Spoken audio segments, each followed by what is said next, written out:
It is the mighty archdevil type boasting power to even put the mighty Blossomail in her place. It is ADV00 Grain with a kit of Metaphor Seal, Confusion, Static, Biped Legs, and the leg ability of Blowbeat, which ignores a percentage of resist stats of the target's legs when attacking. Now right from start, Grain makes it very clear that power is absolutely one of his strong suits, even though a lot of his kit by itself is very largely interruption and ailment based on top of that. Metaphor Seal is an ailment based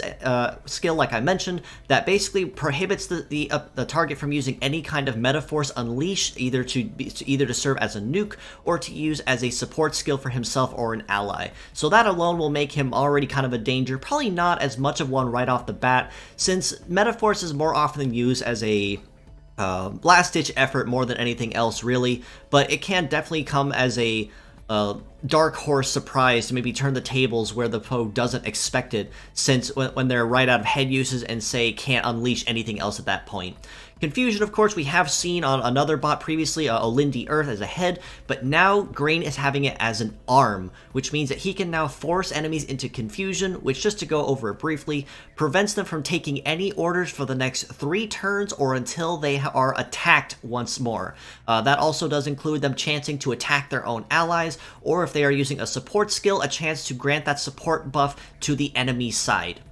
And then the left arm of Static is a brand new skill that is making its official debut to the game. What it does is reduce the HP of the targeted part by 1/2 of the total remaining HP, and it also is incapable of breaking parts. So this is honestly a really great way to maybe cut down use on that shield that maybe will get in the way by tanking a lot of blows at low damage, especially when you consider something like Guard Boost, which makes you using shields even more of a pain in the neck if they're on the opposing side. Honestly, it's a lot easier to compare Static to, say, Super Fang from Pokemon, where it can't outright knock out an opponent, but it makes it easier for another move to come up behind and finish the job without having to waste as much energy or effort, or worse, or at the worst, more turns having to do it.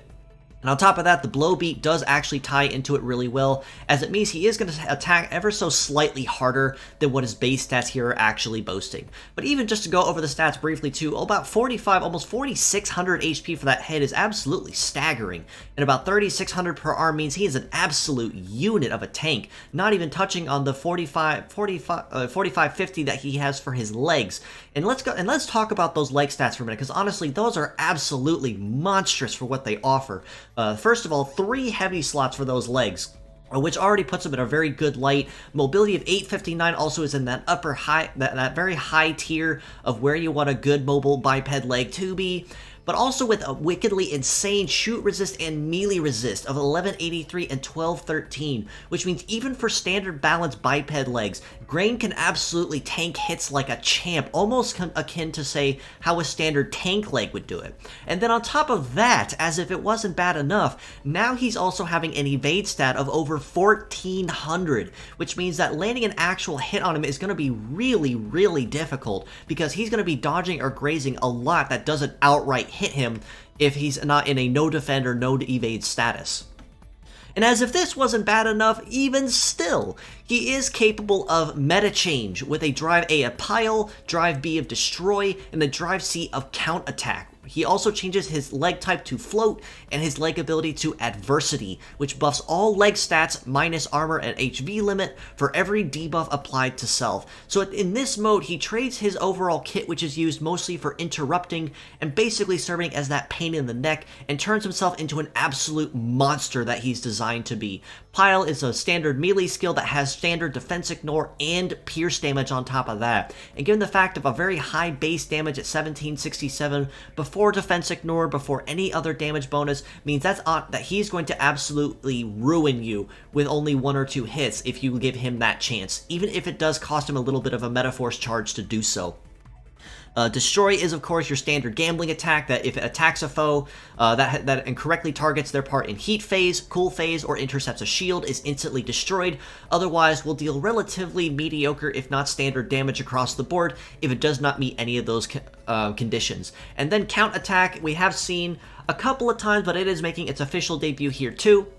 Simply put, it is a basic shooting attack that will gain more damage the more times you use the skill in consecutive. So even though that first hit may not be super powerful, the more times you use counterattack, the stronger and the stronger it gets, which means between 2 and 3 or even 5 turns after he's changed, especially given that Drive C also does not need charge, much like Pile does. As long as he can maintain that high HP pool and doesn't get crippled quickly, he is able to very quickly ruin, decimate, and destroy anyone who stands in his way. And then on top of that, as if that still wasn't bad enough, even more, he's using float legs, which means he has A rank across all terrains on the board, minus Cyber, which of course S, and his leg stats honestly are still just as comparable here as they were in his biped form, with only his mobility goes up to 967. This honestly outdoes even the mighty Gokudo with his 889 base mobility when fully capped. As a pure set score across the board, I do honestly have to rate Grain at a 9 out of 10. I wouldn't necessarily consider him a 10 out of 10, and I was honestly very heavily considering it. But one of the biggest glaring weaknesses that Grain does have is that because he is triple heavy, that does honestly factor into the fact that he is very, very subject to heavy punish, which honestly may be one of his only serious weaknesses across the board. On top of that, he does also require a little bit of a Metaforce charge in order to change and make use of Pile more consistently, and because he does also balance between melee and shooting-based skills, that does also make wanting to use Grain to his fullest advantage a little more of a challenge, force you to have to choose if you're going to use him for melee-based with Pile, or if you're going to go for the long run with counterattack. As mixed parts, however, I would honestly have to rate him more at a 7 out of 10, mainly for the reason that you lose a lot of what makes Grain so powerful if you use him as a mixed set. Because if you simply make use of the Confusion, Metaphor Seal, and Static by itself, they are still great skills, don't get me wrong, but you lose a lot of that damage potential that Grain could have by scattering his parts across a team build. So across the board, like I said, I would have to rate Grain a very solid 9 out of 10, and quite honestly, it's horrifyingly scary how well Grain can cover for himself, balancing between making his kit a more interruption-based kit in robot mode, or making use of a more dangerous duking-based kit while in Medachange mode, while very easily covering a lot of weaknesses that he may potentially have, naturally excluding the charge requirement for a couple of his skills, and of course the triple heavy punish by anyone using a gravity skill.